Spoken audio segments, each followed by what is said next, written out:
The Johnson budget blowout will exacerbate the border crisis. That's a takeaway from a brokered deal between Speaker Mike Johnson and Senate Majority Leader Chuck Schumer. And while many Republicans are apparently, quote unquote, pissed, that's the word floating around in a lot of headlines, including several House Freedom Caucus members, the $1.6 trillion spending spree will apparently proceed as planned. As Roosevelt put it, I think a lettuce could have negotiated a better deal. And you know what? I do too. Now, Johnson's office is going through the usual theatrics, calling the so-called Biden border crisis shocking and unacceptable, while saying that Secretary Mayorkas is an abject failure and must be held accountable. And while the House can possibly, maybe, impeach Mayorkas, it's hard to see him being removed by an evenly divided Senate. The Democrats and uniparty Republicans actually think Mayorkas is doing a bang-up job intentionally destroying America, it seems. And Speaker Johnson had a better bargaining chip, and that's defunding government agencies like DHS. And yet he absolutely refuses to do it because we might have one of those really, really scary government shutdowns, as if that's worse than a full-blown border crisis. Now, Wade Miller, a Marine Corps veteran and executive director of Citizens for Renewing America, laid out brilliantly on X why Republicans are just pretending to fight Democrats over issues like addressing the border crisis. He says, among other things, quote, conservatives will point out that the bipartisan border security bill does nothing to actually move the needle on the border, and all it does is take the pressure off of Democrats like Mayorkas and Biden in a campaign year, and gives them wiggle room to continue to do nothing, and makes it harder to pin the issue on them and hold them accountable with voters. Exactly. I couldn't concur more, and Wade Miller actually joins us now to talk more about this boondoggle for the American people and why it makes it harder to take the Republican Party seriously as an opposition party. Look, I also read the tweet that Russ put out about the head of lettuce. I said I couldn't agree more with him. Wade, why on earth would Republicans do this? And why do they keep doing it time and time again? Well, it's more failure theater. These are questions for Speaker Johnson, and I won't pretend to be able to read his mind, but I think it's really important to remember that the debt ceiling deal that was created this summer, which conservatives, of course, didn't like, set it up and incentivized Democrats to support it, because if we did nothing and just did a CR later on around this time period, it would disproportionately hit defense and protect non-defense discretionary, the whole woke and weaponized government.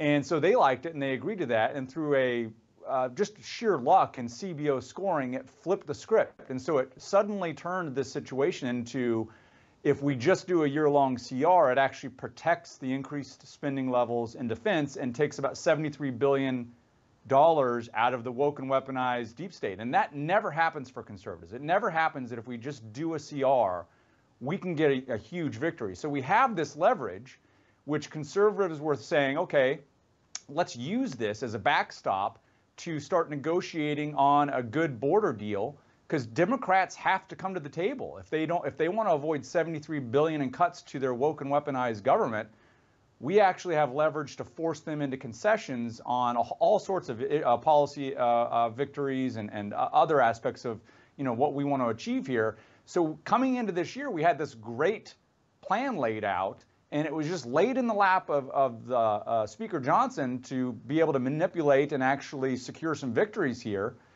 And in the worst case scenario, set us up to be in the position of saying, we're going to fund the government. And then Democrats shut it down, and that narrative is now against them in an election year.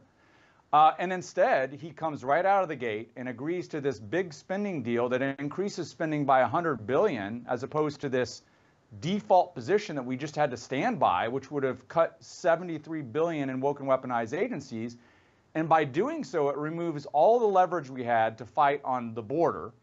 And so this is why I think you saw Speaker Johnson and others going down to the border in Texas to put on this big dog and pony show, is so that they can head pat people and make them still think that they're doing something about it. So what we're left with is this terrible spending deal that is giving away all of our leverage to fight on any points. And so it makes you wonder, and again, I'm not ascribing motive because I'm not in his head. I don't know his thought processes on this.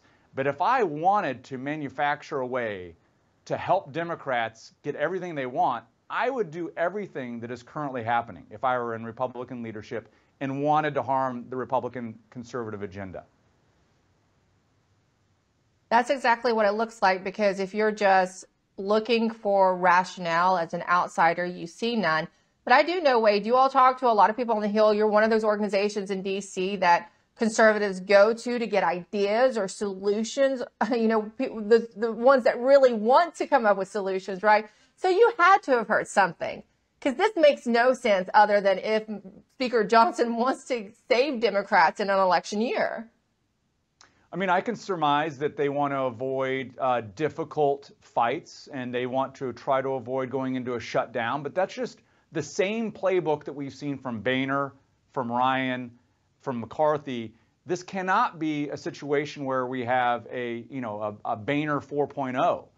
We need a transformational speaker. I want Speaker Johnson to succeed, but we've actually got to start using the leverage we have to fight for America and not go back to the same old playbook of just giving Democrats everything that they want, avoiding any real fight for Americans, all in the name of avoiding controversy and any type of risk whatsoever.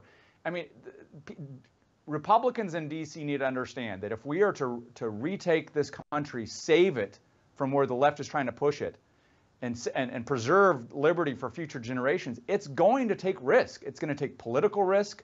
It's going to take personal risk. We're going to have to do things and use strategies that are uncomfortable and manipulate it in ways that we can actually secure victories for America. And so far, I've not seen any willingness from the new Republican leadership team to actually do that.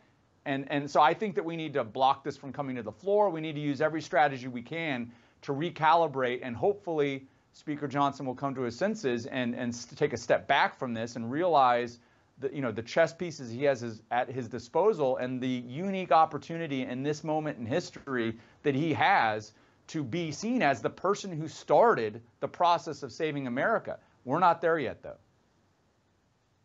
So real quick, we're out of time, but I have to ask you this, because they took a risk in ousting McCarthy and getting a Speaker Johnson. Should they just do the same again until they start getting someone who will actually listen to conservatives and the voters? We have like 20 seconds, but I have to ask you that. That's a question for House Freedom Caucus members. Maybe a little premature for that, but I do think that we need to start making the argument for that if we need to get there. Interesting. Thanks so much, Wade Miller. Great catching up with you.